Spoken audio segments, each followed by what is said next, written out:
hope everybody left their weapons outside. We didn't have anybody check you for them.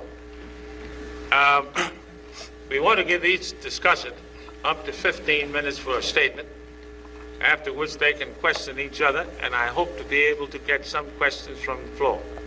Our first speaker will be Mr. Stokely Carmichael.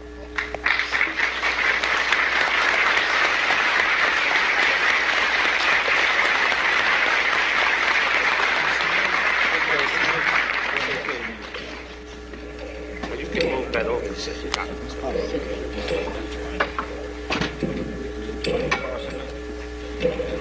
better if it's on my left.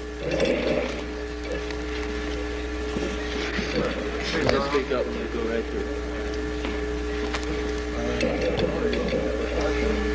And what we wanted to do tonight was to first say we're very happy to be here, and that you ought to know that the reason they closed down the town hall in the first place was because John Lewis, our former chairman of SNCC, had spoke here.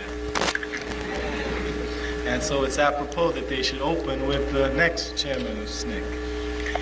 Now, we want to talk about definitions, the importance of them.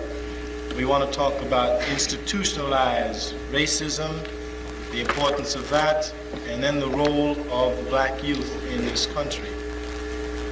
Now, I'm not going to waste time defining black power, except to say that whenever people move for their liberation, the first necessity is that they be able to define themselves and that they be able to define their own terms. If they're unable to do that, then they will never be able to free themselves. The philosopher Camus notes this on the very first page of The Rebel. He says, in fact, that when the slave says no to the definitions and containment of the master, then, and only then, does he begin to create for himself. Let me give an example.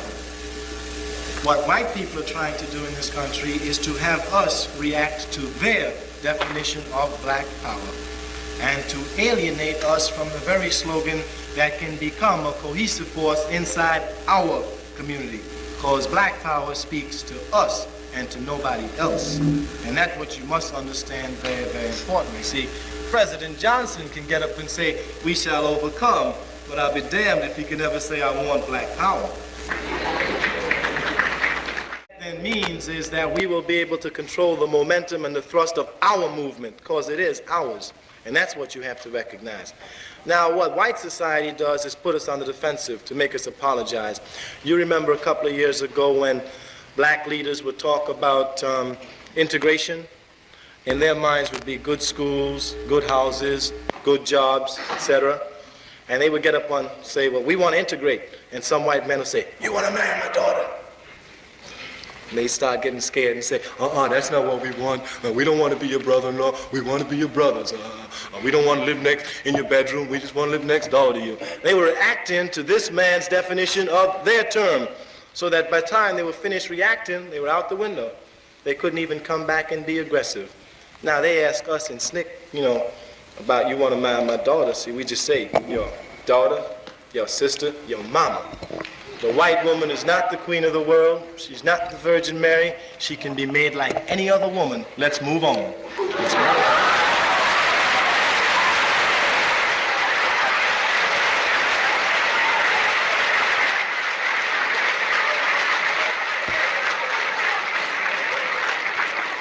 And that is precisely the same thing they attempt to do with black power.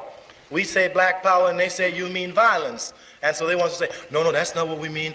We don't mean violence. We don't mean separatism. We don't mean this. Later, we will be masters of our own term. White society will recognize our terms. They will not define it. That's the first thing you ought to understand in your minds, so that you be crystal clear. Black power is the coming together of black people to fight for their liberation, period. The forms of that will be defined by black people. Black people will look. Now then, the importance of black power in terms of a conceptual program has to do with the types and approaches of racism that exist in this country. There are two types of racism in this country. There is an individual act of racism, and there is what we call in SNCC institutionalized racism. Now, let me give you an example of both and the response of the nation, or most segments of this society, to both of them. If white people bomb a black church and kill 5 black children, that is an act of individual racism. And the entire, or most segments of this society deplores such an act, all right? But now in that same city, Birmingham, Alabama, if not 5, but 500 black babies die each year because of lack of proper food, medical facilities, housing, and thousands more black people are maimed physically, educationally, intellectually, and mentally. That is an act of institutionalized racism. And that is what goes on in every major ghetto of this country, institutionalized racism. Now, this country pretends that it doesn't know about institutionalized slavery and racism, or is incapable of doing anything meaningful about it. And that's what you have to understand. Therefore, the solutions that they present to us are solutions on an individual basis, not a solution to counteract institutionalized racism. So that they say to you that you have to integrate, whatever that means. And that means that all of you should leave here and one at a time, year after year, go over to Georgia, University of Georgia. And then maybe after, 2,000 of you here? Maybe after 1,000 years, after taking 2 of you, then Clark University will stand empty. And that, of course, will be a tribute to the success of integration. Now, what you ought to recognize is that that program is not possible. Not only is it not possible, it is not particularly desirable. We have to maintain our own cultural identity as a people. And while maintaining that cultural identity, we have to fight for our liberation. We cannot sell our culture out. And that is precisely what integration is about. To get up in this society, you can do just what they tell you to do and act the way they want you to act. And that you ought to know from the history of this country that white... And therefore they must castrate him. And of course, finally, you've got the greatest, Muhammad Ali. And we all know his name, including Mr. Ture. And that is precisely what the country must do. So that you have to recognize then that the only way you counteract institutional racism is to build power inside your community to counteract it. You cannot counteract it through individual approaches. That means that the knowledge that you acquire here, you must bring back to the black community to benefit that community instead of going to work for IBM, General Motors, or Gulf Oil, or some corporation like that that does not begin to benefit black people, only benefits you and this country, because it helps to perpetuate the lies about a democracy. So that's, I think, one of the major differences between black power and what they call integration. And it's so-called integration because if you knew anything about integration, you would know it's a two-way stream. It's a two-way stream. And I haven't seen any white people fighting to get into your schools from Georgia. I haven't seen any in Mississippi fighting to go. So what they're doing is draining from our communities the best that we have. Because you know in order to go to their schools, we got to send the best representative we have. And so they take the very best from our schools and send them over there to sit with their uncivilized children. Their parents throw bricks and bottles at us so we can walk through and sit next to them. Later for the white community, let them civilize themselves. We've got our own problems. That's what you have.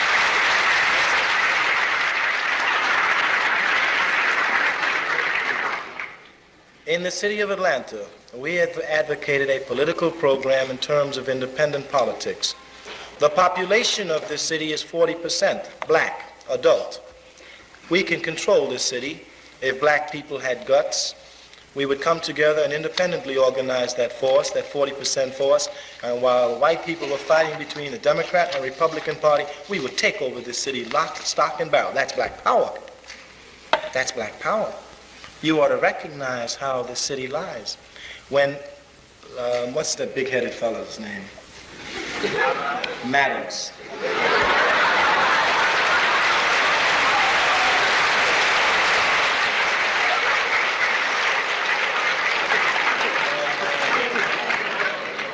When Maddox ran against the progressive racist who's now mayor of this city, Ivan Allen, Maddox received more votes in the white community than did Allen.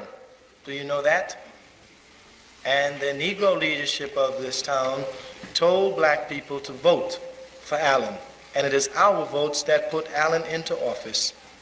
And you call this a progressive town where most of the white people voted for Maddox. And the very first thing that Allen did was to move us out from the Boulevard section and build $1 million stadium, and didn't even worry to find houses for us. That's because we are not organized as an independent force to stop the abuses of power that is penetrated upon us. And if we're about to stop them, we must organize ourselves independently. I guess we can stop and go on for questions on this prolonged discussion.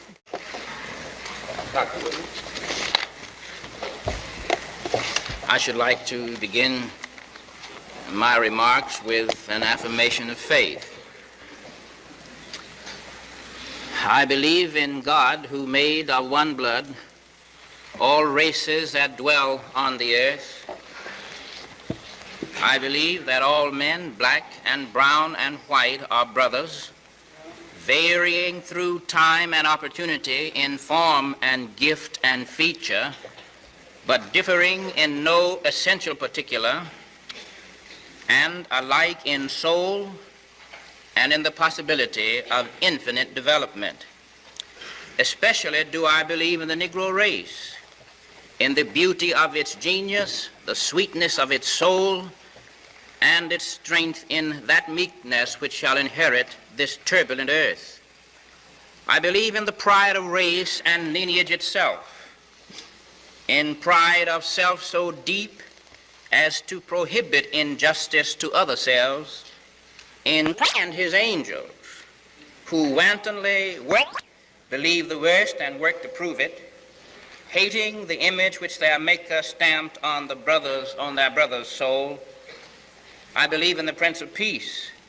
I believe that war is murder. I believe that armies and navies are at bottom the tinsel and braggadocio of oppression and wrong, and I believe that the wicked conquest of weaker and darker nations by nations white and stronger but foreshadows the death of that strength. Not for pelf or peace, but for life lit by some large vision of beauty and goodness and truth. Finally, I believe in patience. Patience with the weakness of the weak and the strength of the strong, the prejudice of the ignorant and the ignorance of the blind, patience with the tardy triumph of joy and the mad chastening of sorrow, patience with God. These words that I have just read to you were uttered by William Edward Beauregard Du Bois in New York City in 1904. They were for him an affirmation of faith, and they are for me an affirmation of faith. Du Bois, one of the great intellects of this nation, a distinguished social scientist, and my beloved professor.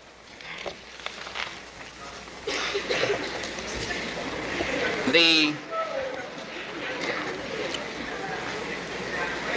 future of this nation of democracy and that of the Negro is inextricably linked together. The tie between the two cannot be severed without irreparable loss to both. The Negro and these United States are Siamese twins, and to separate them portends death for both. Now, to say anything about the future is risky for anyone except God or a fool. I know I am not God, and I pray I'm not a fool. We may prognosticate a little if we understand fairly clearly something about history. Let us refer quickly to poverty. There is more poverty in this nation than there needs to be. We can solve the problem of poverty. We can do it technologically. We have the economic strength to do it. The only reason poverty remains with us, we do not have the will to do anything about it. Take the question of education. And I could talk a long time about that, talking merely about Atlanta. Atlanta has gained worldwide recognition on being a very progressive city, and in some sense it is. But Atlanta has not done 1/3, 1/4, 1/10 of what it ought to do and can do in the area of equal education.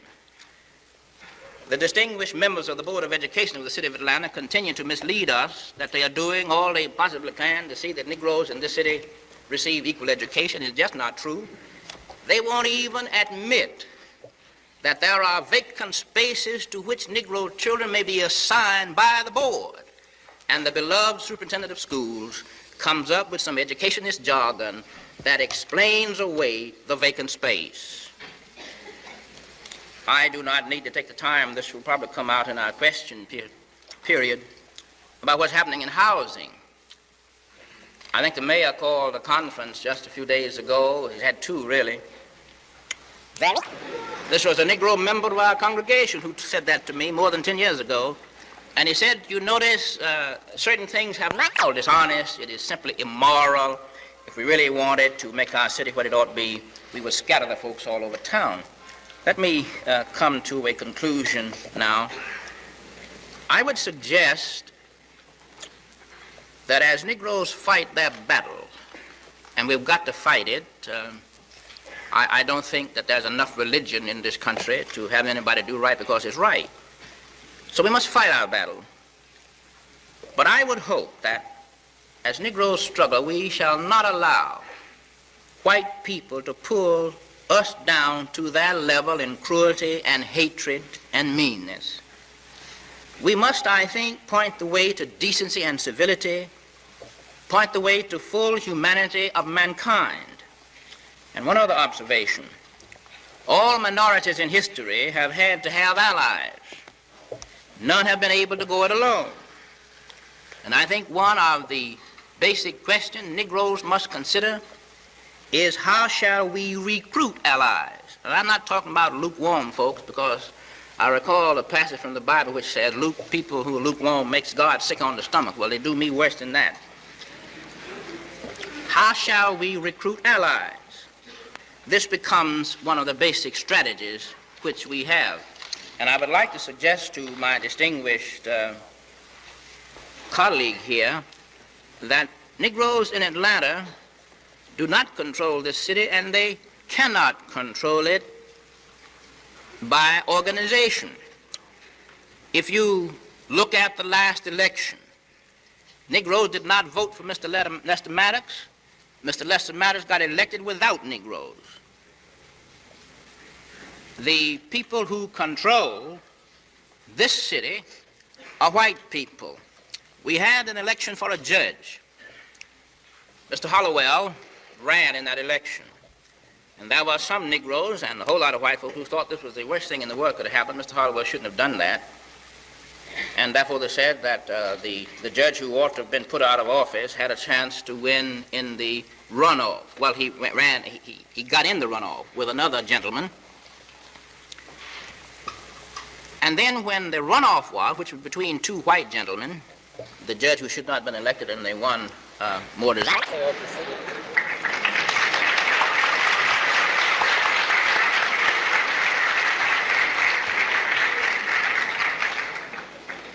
Mr. Carmichael, do you have a comment or question? I have a comment and a question. See, I agree that you need allies to an extent. My disagreement with the major exponents of the coalition theory for black people, notably Mr. Bayard Rustin, is that they never decide upon what terms you coalesce with people. Anyone knows that as a rule of politics that one coalesces on specific issues. You don't get married to an organization for lifetime. Therefore, it is inherent in the black power concept that one organizes independently oneself first, and deciding what is to one's interest, and then one can coalesce with groups if one can find those groups. Now, if in fact we follow Reverend Williams's logic to its conclusion, it then says that in the long run, white people are going to be against us anyway if we move for our liberation and they don't like it. And therefore, what we must do is do it on their terms. Because if we didn't do it on their terms, the whole 60% in Atlanta, or nationwide, the whole 90% would come together against us. And in my own feeling, it just absolutely agrees with what I say, that this country is racist from top to bottom, right to left. So that I think that's agreeing with me. Then my only question is, I would like to ask you, what is your position on the Vietnam War, given your affirmation by Dr. Du Bois, whom I happen to think is the greatest intellectual this country ever produced? First of all, I want to thank Mr. Carmichael. I want to thank Mr. Carmichael for agreeing with my principle of our needing allies. I think this represents good judgment. I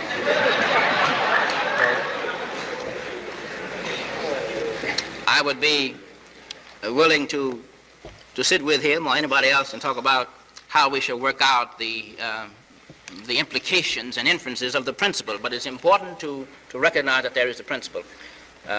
One other observation he made, and everything I've said would indicate that we are in agreement here. This country is racist. Anybody who says it isn't doesn't know anything about it or isn't honest. And it is a racist country.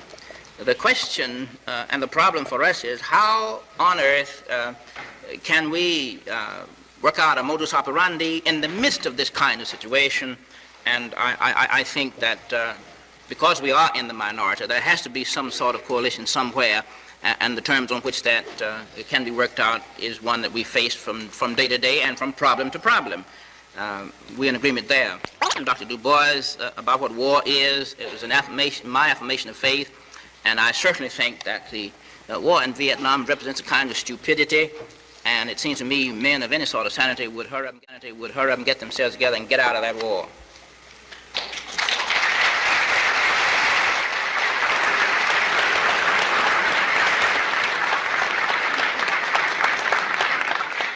Any further comments? You're quite welcome. No, I think maybe we just throw it out for... How about you? All right, if I can see some hands, It is precisely because Dr. Du Bois recognized the humanity of mankind that he gave up on this damn country. It is precisely because he recognized that. And if you are to read Dr. Du Bois' writings after 1904, and you could even start with The Soul of Black Folk, which is 1904, 1905, and 1906, his collective of essays, it shows clearly that he begins to deviate from that conception. He was the man who helped to start the NAACP with the Niagara Convention and left the NAACP over the same ideological questions. It is clear in my mind, it is crystal clear in my mind that what white America wants and her Negro allies is to make black people the moral conscience of this country, and they have no right to do it. This country is immoral. White people made it immoral. It is their job to clean it up. We have to worry about ourselves for a change.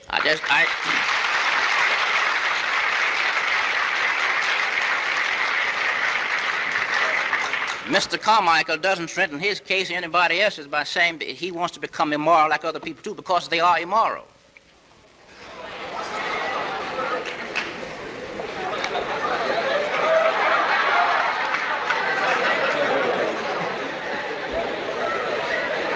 No good, baby. It didn't even...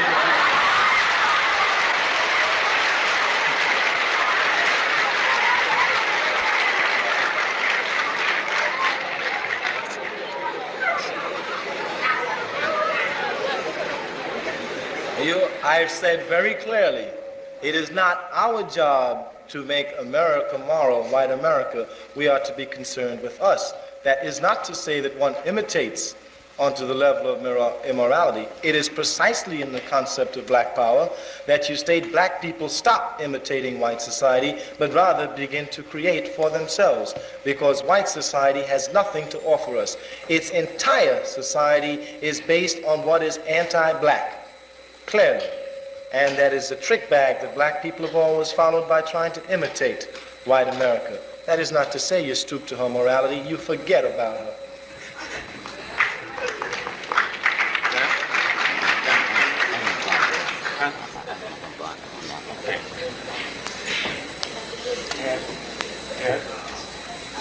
You have to speak a little louder, honey. want to come over here?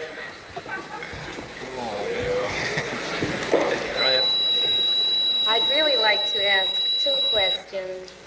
First, I'd like to ask Reverend Williams, perhaps I misunderstood what you said. I think I heard you say that the new housing code has been drawn up to cause the Negroes to live in one area. And I'd like, you didn't say that. Did you speak anything, did you say anything about the housing code? No, I said nothing about a housing code. I said some 10 or more years ago, there was a sort of unwritten agreement with certain people in this town that Negroes would live in the West Side. Oh, okay. And I wanted to ask you also, I thought you said that poverty remains because we lack the will to do something about it. And if you did make that statement, I'd like to ask you to explain this will in that sentence.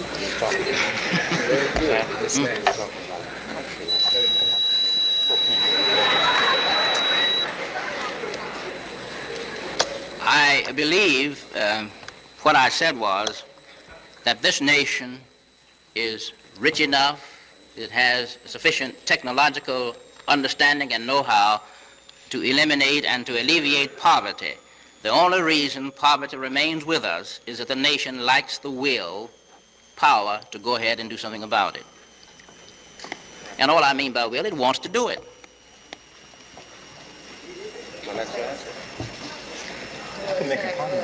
Williams, that you seem to express the desire for the black people of this country to negate the United States. Poverty, and then I want to comment about your last questions. I think that Dr. Williams is naively incorrect about his assumptions about poverty. Poverty is well calculated in this country. That is why it exists. Period. This is the richest country in the world. If they wanted to get rid of it, they would. They would. Nothing to it. No. There's a difference between will and calculated. Because my next statement is, the calculators of poverty run this country. That's the difference. That's the difference. You've got to understand that. That means the people who are rich continue to run this country, and they're not going to turn it over to poor people. There's a difference between will. No, will implies that they really want to, but you know, they're sort of nice guys, but they don't have the umption to do it, see? And calculated means that you have it planned that people stay poor, and that the people who run the country have it planned that way. There's a big difference. Now, I say that is precisely the teachings that America teaches black people. And that for us to begin to have a new concept of ourselves, we must negate all of the teachings that white America has taught about black people. That is number one. You then say, number two, that you move within your own group to organize yourself independently first, and then decide what is it your group wants. Then you can move on. In the Student Nonviolent Coordinating Committee, we feel that the third world is going to be important to relationships around this world because we don't bite our tongue. We say the United States is the aggressor in Vietnam and will not only be the aggressor in Vietnam, but will be the aggressor in Santo Domingo, the Dominican Republic, South Africa, Ghana, wherever they go. They exploit, rape, and plunder non-white people. Therefore, it is to our advantage to understand outside of the world the relationship then of the non-white world to us, since our philosophy and ideology cannot come from the white world. Our very introduction to this country was that of slavery. We were brought here not for our benefit, for the benefit of white people. The overall economic program of this country in the last 20 years has widened the gap between black people and white people. That means that the overall economic program of this country does not benefit black people. And you can go right on down the line. It just shows that wherever this country has gone, it's moved against us. Against us. The war in Vietnam is against us. McNamara says he's going to draft. It is clear to me that he's putting them on the front lines. And that we have to understand the very people who, you know who Spelman was named after, don't you? Yeah. Well, you know what I think about him, don't you? Well, Rockefeller is the cat who gives a lot of money to this college. You call him a philanthropist. He ain't nothing but a thief. He steals money from South Africa. The Rockefeller Empire controls the Chase Manhattan Bank, which controls the economy of South Africa. And the money that he steals from black people in South Africa, he gives to you so you can keep your mouth shut. Du Bois said that.